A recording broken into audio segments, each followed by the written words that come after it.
دنیا میں سب سے عزت کی کوئی جگہ ہے تو وہ گھوڑے کی زین ہے، اور دنیا میں بہترین اگر کوئی دوست ہے تو وہ کتاب ہے۔ جس نے کتاب کو تھام لیا وہ دنیا میں بھی کامیاب، اور اگر علم دین کے ساتھ تھام لیا تو آخرت میں بھی کامیاب۔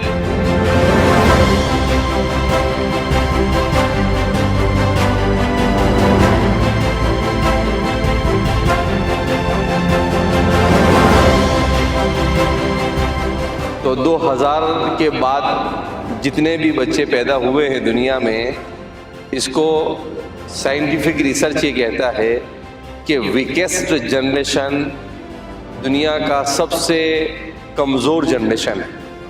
اب آپ سوچیں کہ ہم نے کیا بگاڑا، ہم کو سب سے کمزور جنریشن بنا دیا؟ تو اس میں ریزن لکھا ہے کہ چونکہ موبائل آ گیا تو موبائل ایڈکٹ ہونے کی وجہ سے یہ جنریشن آنکھ بھی ان کی جلدی خراب ہو جاتی ہے، کان بھی جلدی خراب ہو جاتے ہیں، اور وہ کان میں کیا ڈالتے ہیں، ہیڈ فون ڈال کر ہمیشہ گھومتے رہتے ہیں، اور اس کے علاوہ فزیکل ایکٹیویٹی نہیں کرتے تو بدنی اعتبار سے بھی کمزور ہوتے ہیں، اور گیمز وغیرہ کی عادت ہوتی ہے تو ذہنی اعتبار سے بھی کمزور ہوتے ہیں۔ تو ہر اعتبار سے کمزور، تو اس میں دو خرابیاں آتی ہیں، ایک تو صبر کی صفت نہیں رہتی ہے، اور دوسرا غصے کی صفت پیدا ہو جاتی ہے۔ لہذا آپ حضرات یہاں پر آئے ہیں تو آپ کو اپنی پوری توجہ تعلیم پر دینی چاہیے۔ ماشاءاللہ جیسا کہ میں نے سنا ہے کہ آپ کو موبائل سے یہاں پر دور رکھا جاتا ہے، آج وہی کامیاب ہے جو موبائل سے دور ہے، اور جو موبائل سے لگا ہوا ہے وہ ناکام ہے۔ کتاب، ہمارے عربی کا ایک شاعر ہے، وہ کہتا ہے اعز مکان فی الدنا سرج سابحی وخیر جلیس فی الزمان کتاب۔ اعز مکان فی الدنا سرج سابحی، ایک چونکہ وہ بہادر تھا متنبی، تو وہ کہتا ہے کہ دنیا میں سب سے عزت کی کوئی جگہ ہے تو وہ گھوڑے کی زین ہے، اور دنیا میں بہترین اگر کوئی دوست ہے تو وہ کتاب ہے۔ جس نے کتاب کو تھام لیا وہ دنیا میں بھی کامیاب، اور اگر علم دین کے ساتھ تھام لیا تو آخرت میں بھی کامیاب۔ لہذا اس بنا پر آپ کی دوستی کتاب سے ہونی چاہیے۔ امام عثمان جاہز اسلامی تاریخ کے بہت بڑے عالم گزرے ہیں، انہوں نے کتاب کے اوپر کتاب لکھی۔ کس پر کتاب لکھی؟ کتاب کے اوپر کتاب، یعنی کتاب کیا ہے اور کتاب کی حقیقت کیا ہے اس کو سمجھانے کے لیے پوری کتاب لکھی، اور اس میں انہوں نے اس بات کو مینشن کیا ہے کہ مجھے دنیا میں کتاب سے زیادہ عزیز کوئی چیز نظر نہیں آئی، دنیا میں کتاب سے زیادہ قیمتی کوئی چیز نظر نہیں آئی۔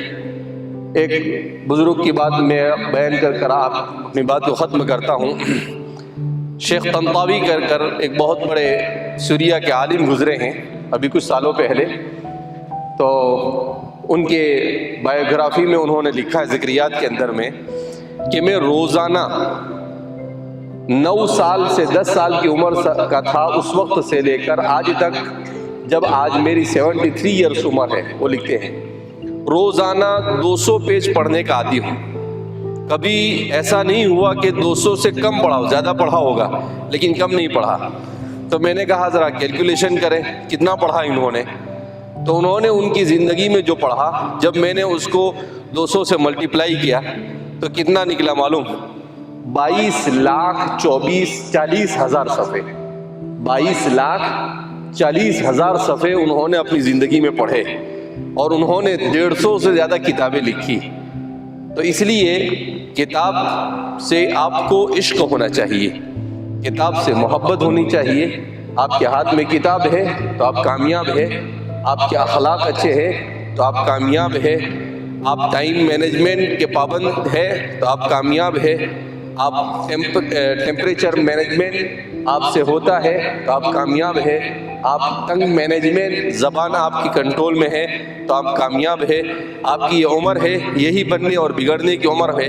اس عمر میں اگر آپ نے کچھ کر لیا، اپنے آپ کو بنا لیا، تو آپ پوری زندگی اچھے سے گزاریں گے۔ اور اس عمر میں اگر آپ بگڑ گئے تو دنیا کی کوئی طاقت آپ کو بعد میں صحیح راستے پر نہیں لا سکتی ہے۔ اس لیے اپنی اچھی عادتوں کا اپنے آپ کو عادی بنائیں اور بری عادتوں سے بچائیں۔ ہم دعا کرتے ہیں کہ اللہ آپ کو ترقیات سے مالا مال فرمائے، اور اللہ رب العزت آپ کو آپ کے والدین کی آنکھوں کی ٹھنڈک بنائے، اور ہمارے اس ادارے کو ترقیات سے مالا مال فرمائے۔ والسلام علیکم ورحمۃ اللہ وبرکاتہ۔